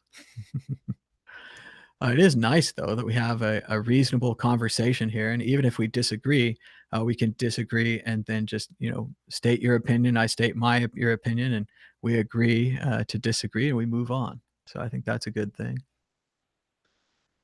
I feel like I'm missing out on this exciting hearing, though. You see the protesters dressed as handmaids? That was pretty sharp, pretty much on the nose right there. Remember The Handmaid's Tale, a religious group pretty much takes over society in America and then forces the women to become breeders for the higher ups of the religious group. Not too different than cutting off their access to abortion. Remember, if Kavanaugh is confirmed, it means that many people in many states will lack access to abortion, and they'll have to either drive across state lines or have a back alley abortion where they're likely to die. So, he's just killing women. So that's fine. Saving babies, killing women. You gotta have trade-offs. Hello, caller. You're live on the World Crypto Network. What's your name and where are you calling from? Thomas Hunt. This is Charlie. I am calling from Henderson, Nevada. All right, Charlie. Henderson, that's not far. I've been there. I'm the guy referred to as the Pharaoh on the chat. Oh, nice. You know what, man? I wanted to come see you actually on Friday night at the Fremont Street. You didn't go, right? No, I didn't go. I'm glad you didn't come. Yeah, it just there was a Melissa Etheridge concert that night, so it was just going to be out of control down there. And basically, I talked to Etheridge. Huh? You got that? It's Ether. Etheridge. Yeah. She doesn't like Bitcoin. It's right there in the name. Yeah. I went there, parked at the Golden Nugget, walked around. I've always been wanting to walk all the way down to where the crypto ATM machine is, just so I can get a picture of the ATM machine, send it to my brother and my cousins and stuff like that. Show people that there's actual crypto adoption. Walk through to I think the Golden Gate Casino. Took a picture of that ATM machine just to see it. Mm-hmm. So even though you weren't there, man, I still wasn't disappointed. Do you guys have a meeting outside of a Thursday night at Aces and Ales? Right now, we're mainly doing just the meetups on Thursdays. Like I said, we're going to move this thing from Friday. We're thinking maybe Wednesday might be a good day for this, or maybe Tuesday, something like that, where it'll be a little less crowded. But right now, yeah, we're just doing the Thursday meetups. It's pretty casual. I don't want to say that we have a lot of people in this meetup because we don't, but we're trying, and we just keep meeting up every week and just hanging out, talking Bitcoin. So. I totally agree with the caller here who talked about like kind of communal. It's kind of like he doesn't feel like he knows you, but he knows you through Bitcoin. And, that's what I think we all need, and the more I talk about Bitcoin with people, I start making friends with people who I stopped being friends with years ago. All of a sudden we got into Bitcoin or something like that. And, we lost connection years ago, but now because, we got into cryptocurrency and we have this like shared interest, now we can be, friends again. And it's cool. Like I've mentioned in the chat several times, I go to church with people and these people are afraid of Bitcoin. They're afraid of taking risks. Their whole life, they put their faith in Jesus Christ, but they're afraid to take risks, and I've never really understood that. And I try to explain to these people, it's written in your Bible here that this is going to come about in the book of Revelation. And they just look at me like I'm totally crazy, but they don't want to invest their money into it. And I really need to find that like good group of people to, just talk to, hang out with. Yeah, the Revelations thing is kind of a double-edged sword, though, right? Because you're really talking about no one will be able to participate in commerce without the mark of the beast. so on and so forth. And a lot of people are saying that the QR code could be the mark of the beast.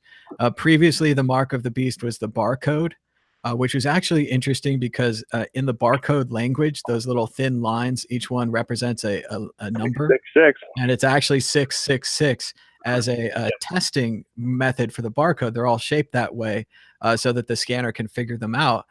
It was a very strange choice. Somebody with a sense of humor, or maybe that whole story's true and we're completely wrong. But yeah, it's tough because a lot of religious people are afraid of it. So the I idea think with Book of Revelation, you look at, I think it's Revelation chapter number, I think it might be 11, verse number 2, but it talks about how people are going to receive a mark in their hand, and people, I don't think they understand that the Bible wasn't written in English. It was written in, either Hebrew, Aramaic, or in Greek. And so you take a concordance, you take this book that interprets what the Greek meaning of the word mark means there. And what I found really interesting is the word mark there actually means an etching in a stone or in a block. And I'm convinced that this AI, world that we're living in, we're all just going to be, in the future, if you accept this mark, you're just going to be etched into the block, which is this huge thing we call the blockchain, this like mega computer that knows everything about us and knows where we're going. I hate to get into that because in reality, everybody knows what we're doing anyways. I can't hide what internet, website I'm looking at. I can't hide where I'm going. The telephone tracks me. Everything. Everybody already knows everything that I do anyways. You know what I'm saying? But this is just a little bit more interpersonal. And so, anyways. I think it's a really interesting concept that it might say etched in a block, and that the blockchain and writing things down permanently. To go a little sci-fi on this, I always wonder if we're in a Matrix type situation where the reason that the Bible could be accurate on something like this is because we've done it before, and that maybe we're in that constant Matrix thing where it's like, yeah, they run the program, and then the humans get upset and they wake up, and then we reset the program. So, yeah. Yeah. Well, I just want you to know, I'm not trying to sit here and brown nose you or anything like that. I literally just got into crypto in the beginning of the year. January 1st, my brother sent me a tenth of a Bitcoin. He became literally a Bitcoin millionaire last year, 2017. He started a mining, he got an office, just created a bunch of miners, has like 44 mining machines. Each machine has like 6 to 8 graphics cards in each one, And so I saw what he was doing, and I thought to myself, this guy's an idiot. He's investing into something that could be nothing in a couple days. You know what I'm saying? And I didn't understand it. I really didn't understand it until somebody explained to me the technology of the blockchain. And on January 1st, he sent me a tenth of a Bitcoin through my Coinbase account, and I understood at that time that you could break up the Bitcoin. I always just thought, oh, Bitcoin's worth $10,000 now, Mm-hmm. And I didn't really understand the whole concept of it. And so as soon as he sent it to me, I was hooked. And then he started telling me to buy a bunch of shit coins, basically. And I, didn't buy Bitcoin like I should have. I bought a bunch of crap, coins that are like in the top 200 now, And so after a while, I started just getting onto YouTube and finding, the right people to listen to basically help me understand this whole cryptocurrency thing better. And I think you were talking about it a couple of weeks ago on one of your streams. You were talking about how, you don't want to listen to these crypto YouTubers who all they're doing is shilling shirts. Give away a free shirt, and they shill a bunch of BS. And that's what I got hooked onto at first because I didn't know, what to listen to. And eventually I got onto your show. And I think you were just doing like your Good Morning Bitcoin shows, maybe like a 15, 20 minute, 25 minute, pre-recorded show. And then I had to listen to every single thing that you said before that. Number one, I fell in love with your voice. And I thought to myself, this guy should be reading the Bible because if he did, I'd literally listen to it all the time. And I didn't do that with any of my other YouTubers. I didn't listen to what they had to say in the past. But for you, I wanted to listen to what you had to say in the past.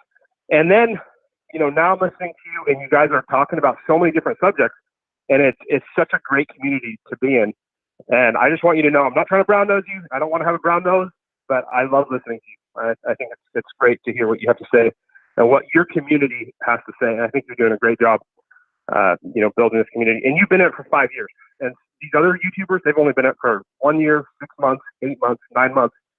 And you're doing right. Well, thanks, Charlie, and I definitely appreciate it. We try to talk about anything on this show and try to get it out there. It's funny if you want to go back and listen to my stuff. There is so much of it. I try to listen back usually to most of the shows. I want to see how I sounded. I want to see if there was anything technically or something I could improve. But yeah, there are so many. And there's a lot of these crypto YouTubers, and I'm sure they all mean well. And maybe some of them got the Bitcoin bug, like I got the Bitcoin bug, but a lot of them seem more like they got the altcoin bug, and they got the sensationalist titles of their show bug, and so on and so forth. And it's a bit of a bummer that we still haven't cracked 100,000 subscribers here, and that several of those YouTube channels have. So we still keep plugging along, trying to do it. If you get 100,000 or 1 million subscribers on YouTube, you get a plaque. So if I had that plaque, I would hang it behind me. But we don't have that plaque yet. So we just try to keep plugging along and do this show and just keep doing it every day. And I don't know what the future is. Like in my mind, I'm like, well, I'm doing a show just as good as Howard Stern. I should be on Sirius Radio and all that stuff, and then I'd get paid, and I wouldn't have to worry so much about not getting paid. But otherwise, the main reason I started this, and one of the reasons I'm not working for Sirius or anyone else, is because I want to be able to be free to say what I want to say, and I don't want to have any kind of structure or organization that would stop me from that. And I think that's been especially true these last couple of days, even though it's been difficult. But we have been talking about all of our political views and all of our religious views, and people have been sharing their own, and now we can all be critical of each other. But I think that what we're actually doing, instead of just criticizing each other's views, is learning from them. And I don't know if a lot of other people in the chat are very religious or not, but I think we can learn from religious people, and we can learn from non-religious people. And I think we can put that together and get a better understanding of what's going on. So if we can find those kind of people and get them to listen to the show and get them to share the show with their friends and so on, I think it could be a really good show. And I think we could do a lot of good. And that's what this is about. I appreciate it all. You said it earlier about Penn Jillette said he just likes to talk to people who would like to talk about lots of different things. And we can all get stuck in a rut. We can all just sit there and talk about one thing over and over again. And when people see you, they realize that's the only thing that defines them. Skateboarding, that's the only thing that defines them. Video gaming, but the best set of people are people who can talk about anything. You can just talk about everything and anything. Always have positive attitude about, what you think may be negative. And it's good. I love what you said about that. I just want to make one comment. I don't want to take tons of time from your viewers, and I'm sure people are already sick of me talking here. But I just want to ask one question, because for the last 3 or 4 days, you guys have been kind of hung up on the religious argument. And I just want to ask a question. Do you mind, or do you have to go? No, go ahead. We've got time. Go ahead. I just want to ask your viewers, or any of these people out there in the chat, if they don't believe in God, do you believe in Satan? Because I really want to know that. I had a experience a long time ago, it was 20 years ago, where bunch of friends, we all went to go visit a psychic. And I know psychics have a bad connotation. And my one friend went in there, and they were in there for like 40 minutes. And then they came out. Another friend went in there, and he was literally in there for 3 minutes. And we said, "Why are you in there so, such a short amount of time?" And the lady asked, the first thing she asked me, said, "Do you believe in God?" And he said, "No." She said, "Do you believe in Satan?" And he said, "Yeah." And she said, "Get out. I don't want to talk to you." And she wasn't like your psychic, pay me some money and I'll read your hand or any of that type of stuff. She was like a real witch. She was like a witch's witch. And she basically made it very clear that, if you believe in the Satan, because there's a lot of people out there who don't believe in God, but for some reason, if you ask them if they believe in Satan, it's like all of a sudden they're like, "Yeah, I do." But how can you believe in one and not the other? And there always has to kind of, you guys are always talking about Star Wars all the time. There always has to be kind of like that intermediary, you know, the dark and the light, or the yin and the yang, you know. There can't be one without the other. And so I just wanted to say that on your show, and I may have, you know, sparked some more fires that shouldn't have been sparked. But Well, I think it's an interesting idea. First, I'd have to kind of go down and I'd say, well, what do you really believe in? So if you believe in God and Satan, then you believe in good and evil. So that seems pretty reasonable, right? If you only believe in God, but you don't believe in Satan, then you only believe in good and you don't believe in evil. That doesn't sound very reasonable. In the same way, if you only believe in Satan and don't believe in God, then you only believe in evil. And then that goes down the whole mankind is bad, all those kinds of things.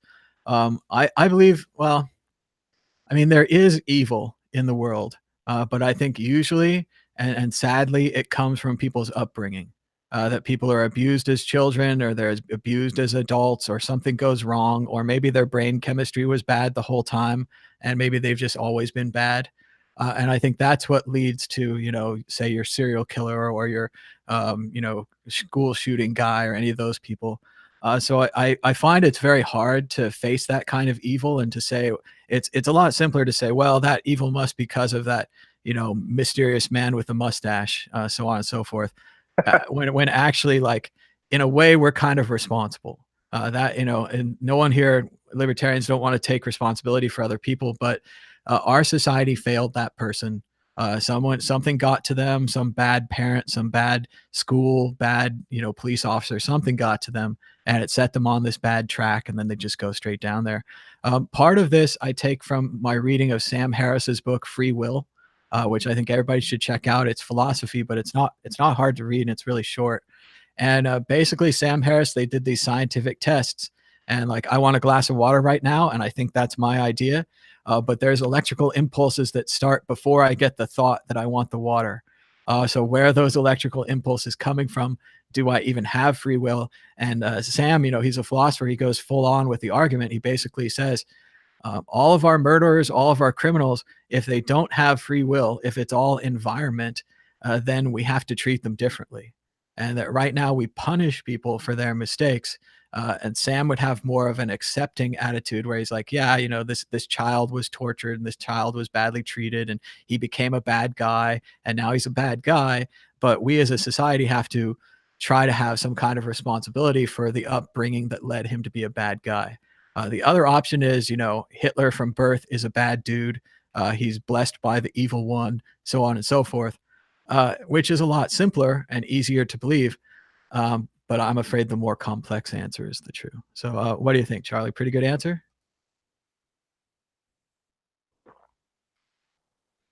Oh, he's gone. He dropped his religious question and he left. But thanks for the call, Charlie. Definitely enjoyed talking to you, and hope to see you in Vegas soon. Yeah, maybe the Thursday meetups aren't so good if you have to drive in from Henderson. I don't know. We'll work on it. You can send me some letters. But people say Bitcoin God is trading at $16.87 on CMC. That's pretty funny. But yeah, I think it's good to talk about these topics, and good to talk about if there is evil. And like Audio Video Tweaker says, yes, we've arrived at Hitler, so we've lost the argument. Stephen C says, if murderers have no free will, people have no free will of how to treat them. That's interesting. Hello, caller. You're live on the World Crypto Network. What's your name and where are you calling from? Am I allowed to call again? Sure. Who's this? This is Charlie from Henderson. Oh, cool. Well, so what'd you think? Good answer on Satan and so forth? No, it's a great answer. You know, I went to Bible college. I studied in Bible college for 4 years. I thought I was going to be in the ministry. I didn't grow up religious. I actually totally grew up Egyptian. Everybody thought I was a Muslim. I grew up as a Coptic Orthodox, and my parents sent me to Catholic school. I have weird experiences in my life. I go around now as an evangelist. I do tours to Israel every 18 months. I've done them 9 times. I have a lot of experiences, man. I've seen it all. I have 9 children. My wife just had a kid the other day. I have a lot of experiences. But, you know, going to your Satan, you know, thing, the Catholics believe something called original sin. They just believe that everybody is born with basic Adamic, natural sin from birth. And the only way to cure that is to find God, is to find Jesus Christ. And that's basically the cure to original sin, to the fact that we're just born into life in general. I agree, man. Listen, if I had to take one of my kids and start abusing him, but I take my other kid and I don't abuse him, one's going to definitely turn out totally different than the other. Me and you would both agree to that. Yep. So it's just. I don't want to be critical of Catholicism here, but I've never liked the idea of original sin. I don't think it's a great idea. I think it puts you. It's like this debt thing. You come along and you say, "Oh well, I'm going to vote in the U.S. government." And they're like, "Oh well, now you get the debt of the U.S. government, and you get to owe all this debt that everyone before you did." And it's the same thing, but like a religious thing where you're like, "Oh well, you're born and now you're a sinner." Da da da da da. I don't know. I've just never agreed with that part of the thing, but I do agree it's part of the thing. Yeah, we're all born to want to do the desires of the flesh, but we all have to be taught to not engage in that stuff, especially when it's not in moderation. Sex is great. God created sex. God made creation. He said after he created it, he said it was good, and God created sex. God created marijuana. God created cocaine. The reality is we take what God created and we misuse it. So yeah, I'm supposed to be having sex with my wife. I'm supposed to be having that relationship with my wife, on a daily or, every other day basis or whatever, as many times as I want. You understand what I'm saying? But the idea is for me not to go around and have sex with cats and dogs and, other women and stuff like that. And so God created it and it's good, but then we have to do things in moderation. The same thing with food. I'm a big fat guy. I love to eat. Food is great. But can I consume way too much of it? Of course I can. And that would be considered like gluttony or whatever. Well, and just a side note, I was reading Penn Jillette's book this morning, and he was describing the same thing. He was like, "Yeah, the doctor always told me to lose weight, but then he had a health issue with his heart and high blood pressure and all that stuff." And they're like, "You have to lose weight." So you should check it out. He goes on this potato diet, and it works very well. And one of the things he learns is maybe I've eaten enough good food, and that he was talking about how he used to eat and he'd eat steak and pizza and French fries and all this kind of stuff. And he's like, "Yeah, I don't eat that anymore. And I just changed. And I think it could be really healthy. I'm trying to do it myself too, certainly." Well, I'm going to get off the phone. I'm glad you're not a Bitcoin prognosticator like a lot of these other people out there in the YouTube sphere. They're always, I think this and I think that, and you don't do that. I love it, man. I'm telling you, your show is top notch. Best crypto YouTuber out there, and I can't wait to meet you out here in Vegas. We can hang out. Sounds great, Charlie. Definitely want to meet you too. Thanks so much for calling, and maybe we'll play an old Mad Bitcoins here. I'll pick a random one from the archive, and we'll end with that because, one of the things my brother's always telling me is like, "Yeah, you should open the show and you should say, we've been broadcasting for 5 years," because people just don't know and people don't go back and read the history. And I don't blame them. I mean, people are only interested in new things and all that. But yeah, we have been broadcasting for 5 years on Mad Bitcoins and on the World Crypto Network for about 4 years. And I like doing it. I want to keep doing it. And that's the plan. So. All right, man. Keep being a Bitcoin maximalist. I love it. Thank you. All right. Thanks so much for the call, Charlie. Give us a call anytime. And we're going to go ahead and end the phone calls for right now. I'm going to play one random episode of Mad Bitcoins, and then I'm going to end the show. So thanks to everybody for calling in. It's been really cool hanging with you. Let's see. 3 minutes, 3 years ago. Is that old enough? 4 years ago. Let's see. Buy Bitcoins the easy way. Oh, here we go. Bitcoin breaks 200. That sounds good. So I just created this dope. Oh yeah, there's an ad. So that's Let me show you. 5 cents to Mad Bitcoins. First Nice. up, I thought they were going to take all my ads.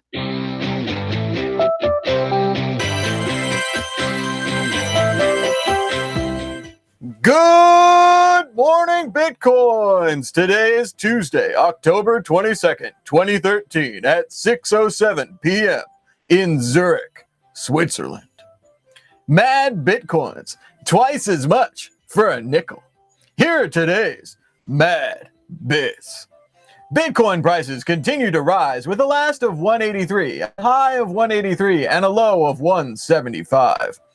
Litecoin is down to $1.69. Really, all altcoins are down because they're usually measured against the value of Bitcoin, and Bitcoin is exploding like crazy. After Silk Road closure and with Baidu's blessing, Bitcoin breaks $200 again. The value of a single Bitcoin has broken the $200 mark for only the second time. The cost of a single Bitcoin hit a high of more than $205 earlier today on Magic the Gathering online exchange. Hunger for Bitcoin grows in Scandinavia as regulatory approach evolves. Bitcoin popularity is surging in Sweden, Denmark, and Finland. Oh my! Local Bitcoins is based in Finland. Payward, the company behind the US-based exchange Kraken, is also based in Denmark, and it's also the home of payment processing firm BIPs. The regulatory agencies of these countries seem to be willing to work with Bitcoins. This openness has allowed businesses to flourish. Go, Scandinavia, go! The word Bitcoin has been added to the leading Dutch dictionary as an official part of the language. Dictionaries, those old books with words in them that no one uses anymore, are starting to change their pages. They're starting to add a word, and that word is Bitcoin.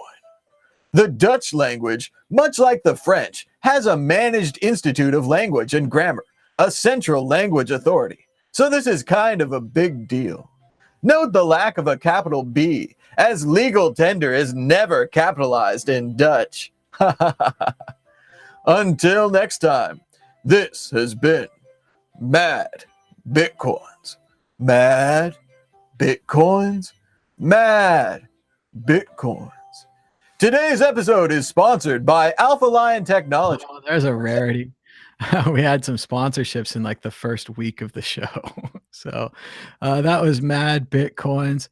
Wow, it got a lot of views. That's a popular one. That was from October 22nd, 2013. So 5 years ago today. people are in favor of the delivery. They're not in favor of the delivery. It's a character. It was fun. Dan says, why didn't he hold his 100 Bitcoin at 200? Well, I certainly never had the money to buy 100 Bitcoin at any time. But thanks again to everybody for watching. I had a great time hanging out with you guys today. As always, you can donate to our Tallycoin fundraiser right here. We're trying to raise $1 million to help spread the word about Bitcoin. So far, we've raised 0.0784 Bitcoin. That's 0.06% of our $1 million goal.